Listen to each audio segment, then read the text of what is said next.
Hello listeners, I'm John Casley and a possible candidate for the Goldstein election. You have received my pamphlet, I hope, with 8 policies. Now why did I send them?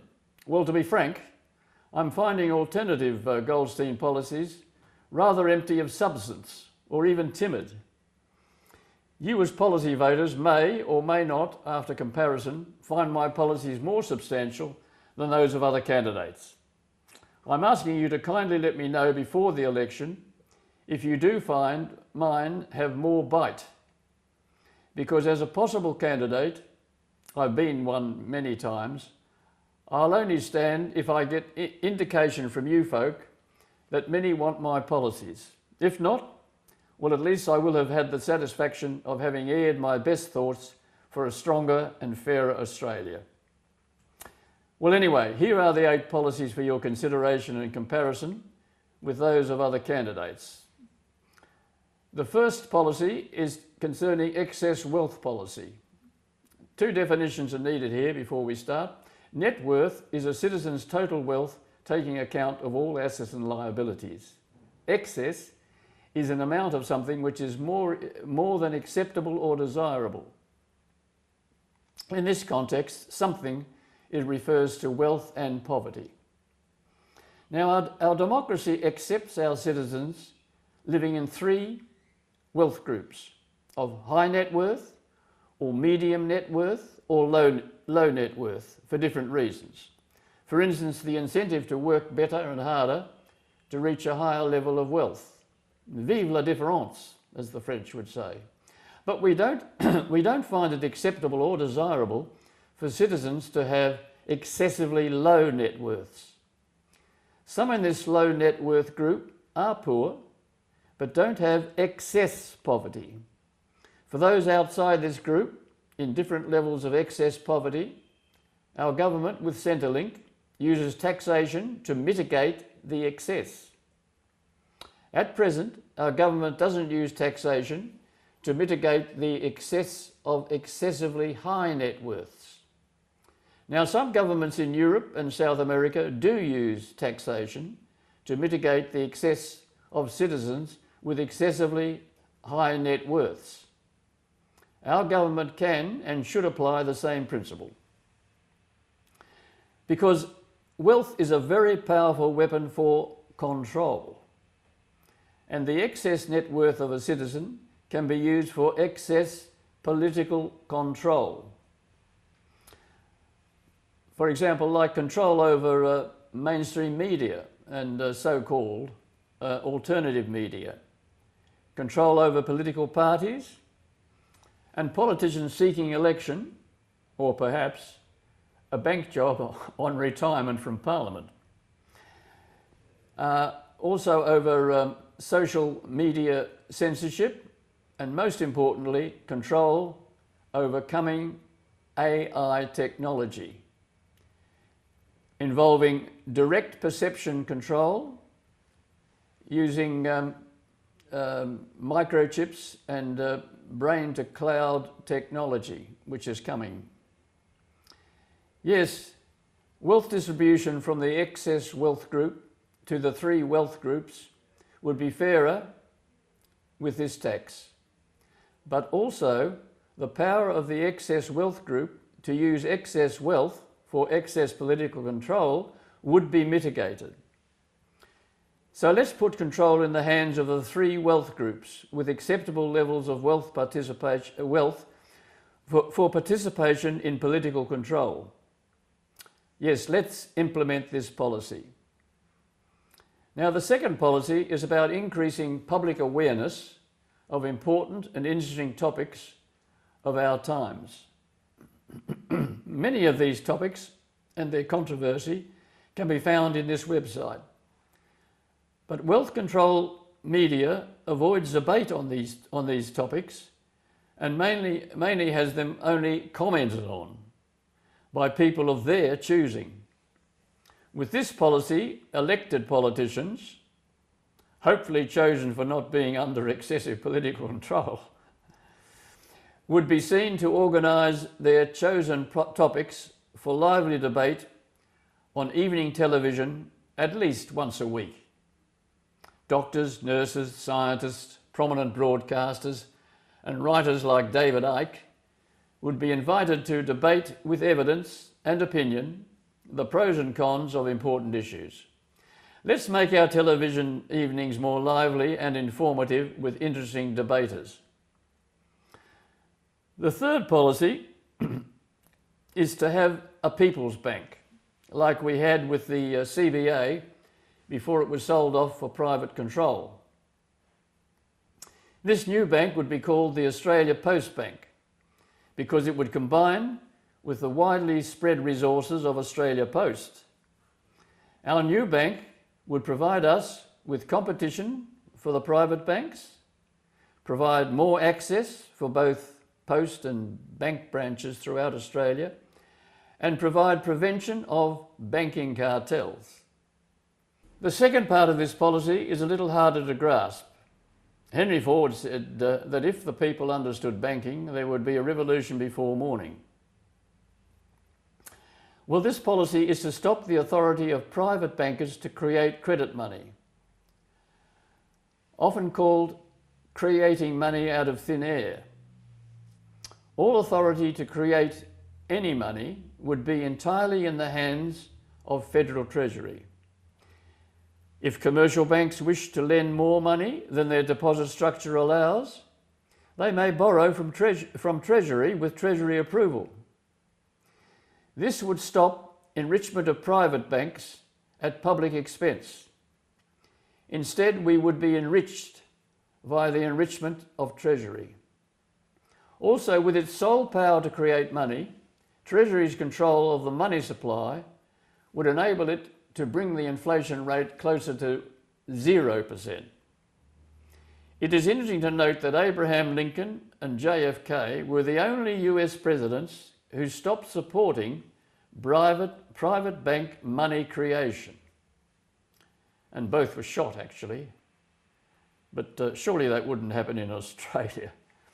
Seriously, this is a sound policy, and our three acceptable groups of net worth would not suffer, but indeed benefit. Let's vote for it. Fourth policy, well, is about foreign policy. And it's so important in our present war-threatening time. Malcolm Fraser warned us in his book, Dangerous Allies. Let there be no foreign control of our military bases to avoid them being targeted by enemies of our allies. Our allies, if true allies, would not want us put at such risk. Also, the political persecution of Daniel Duggan, Garzans, and David Icke should be highlighted as topics of debate under Policy 2. The Australian Daniel Duggan's extradition is similar to the Australian Julian Assange's, which we helped stop. Duggan's extradition is again not a question of legal justice. It is again a question of lib-lab pandering to American power. This time to United States xenophobia. Let's publicise this and help Daniel Duggan and his family. Now, the Garzan debate should be between Zionists and anti-Zionists. Please beware of media bias from powerful Zionist control. Trump is controlled by Zionist Israel. There are many Jewish citizens who are strongly anti-Zionism and don't want a Jewish state in Palestine, any more than Christian Jews want a separate state in Australia for Christian Jews, separating us from Muslims and non-Christian Jews. Such a suggestion would be laughed out of court. Perhaps open televised debate would confirm that Zionism should be laughed out of court also. Other citizens supporting these anti-Zionist Jewish citizens are sick and tired of being labelled anti-Semitic. Englishman David Icke is banned from 27 countries. Just imagine. And of those 27 countries, they also include Australia, for no express sensible reason. Whatever don't they want him to tell us? To whom are his words dangerous? Let's ask him, and those who ban him, to have a debate. You know, he toured Australia 10 times since 1997 without incident. So let's lift his ban, as we did, finally, for Djokovic. Let's endorse freedom again. The fifth policy is manufacturing. 200 years of Western civilization, and we don't even make our own car, for goodness sake. Once we had a healthy and growing manufacturing industry. We built a wide range of manufactures and even built aeroplanes. Just like we wouldn't import slaves, we morally disapproved of importing their slave wage products. Now, Tweedledum and Tweedledee, or Liberal and Labor, took turns in putting an end to all that by cutting tariffs.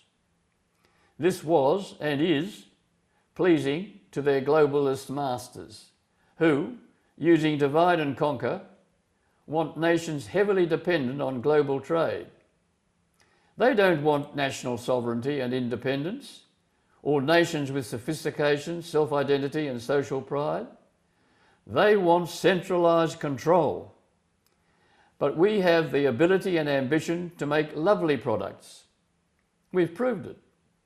We have resources galore. Let's use them as proud and interesting manufacturers. Oh dear. Not as rock and soil quarriers for exporters. Let's grow industry again with tariff protection like the old days.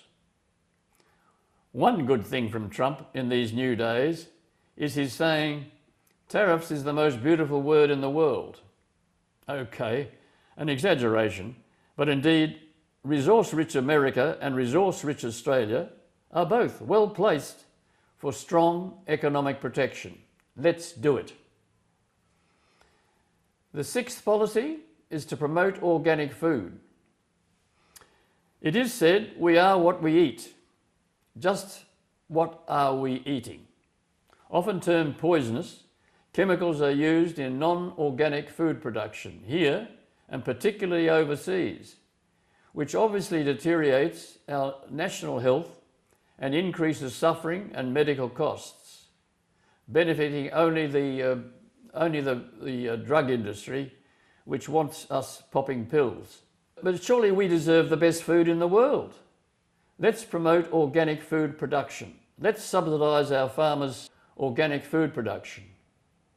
Also, with beautiful tariff protection, once again, our farmers are in an excellent position with our soil, sea and sunshine resources to feed ourselves and many discerning foreigners wanting, like us, high-quality organic food. Policy number 7 on immigration.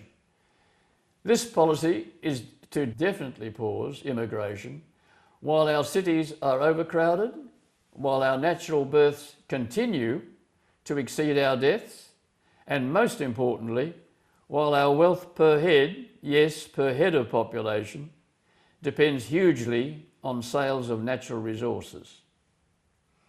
Policy 8, local building control policy. Look, we really can't trust our bipartisan pair, no matter their promises. Remember, the Libs sold off our Brighton police station and the Labs want high-rise in Goldstein. Powerful building contractors would prefer to deal with Libs and Labs rather than with local community leaders. Look, it's not a federal area of control, but I strongly encourage state government to empower local councils to determine building height limits in their own areas. Well, there are my claim to be excellent 8 for your consideration and comparison. If you decide you prefer my policies, please phone to say so, to help me decide on standing as a candidate. And now I thank you all. May your choice be the best one, and may the force for truth be with you.